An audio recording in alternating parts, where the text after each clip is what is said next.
એ જોજો. દુકાનના પેડામાં ક્યારે ફૂગ આવશે નહીં, અને આપણામાં આવશે. હવે એમાં શું ફરક છે આપણા પેડામાં અને દુકાનવાળાના પેડામાં? તો એ દુકાનવાળાએ એનામાં પ્રિઝર્વેટિવ નાખ્યું છે, એ કેમિકલના 2 ટીપા નાખ્યા છે. એ 2 ટીપા નાખ્યા, એ કેને ખબર પડી ગઈ? કીડીને પડી ગઈ ને ફૂગને પણ, માણસને પડી. કીડીને ખબર પડી કે આ ખવાય નહીં, માણસને ખબર પડી. તો જીવો છે ને બહુ સેન્સિટિવ છે, એટલે આ રીતે આપણે એને જરાક પણ કાંઈક આડું અવળું કરશું ને તો એને ગમશે નહીં.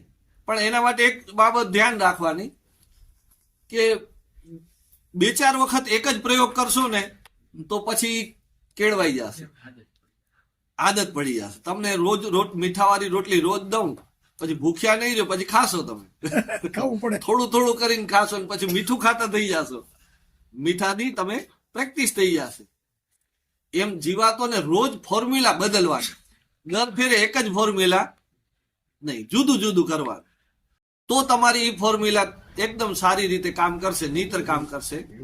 આપણે ઘણી વખત એવું થાય કે એક વખત કામ કરીએ એટલે હવે એ જ કામ કરશે, બરાબર. આપણે કંપનીની દવાઈનું પછી લેબલે સાચવીએ કે હવે આ જ દવા વારવી, પણ એ 3 વખત કરો એટલે 4થી વખત એ દવા પણ કામ કરે, એ ઝેર પણ કેળવાઈ જાય. તો આ એનું છે ને જીવાતોથી બચવા માટેનું લોજિક છે.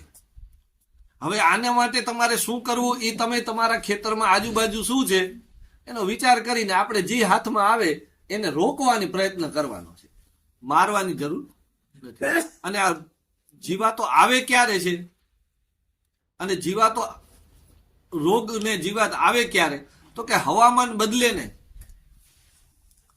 2 ઋતુ ભેગી થાય ને ત્યારે જોજો માણસે બીમાર પડશે, અને 2 ઋતુ ભેગી થાય ત્યારે છોડ પણ બીમાર પડે. એટલે સંક્રાંતિ સમય હોય ને ત્યારે આપણો ઇમ્યુનિટી ડાઉન થાય.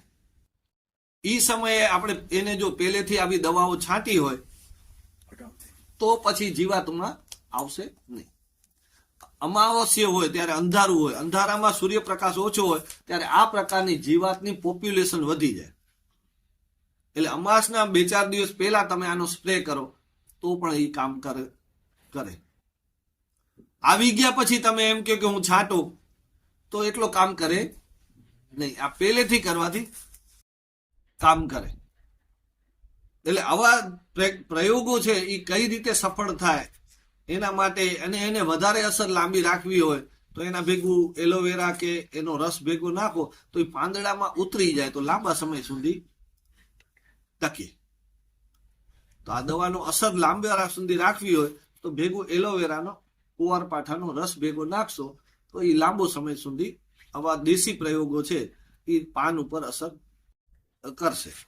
તો જીવાતોને છે ને મારાય નહીં, જીવાતોને રોકાય, એવી રીતે આપણી પરંપરા આગળ હાલી છે. અને તમારી જમીન સુધરશે એટલે આ રોકવાનો પ્રયોગો તમને જરૂર પડશે નહીં. તો આ એક વાત હતી જીવાતની. હવે બીજો એક પ્રશ્ન ખેડૂતોનો છે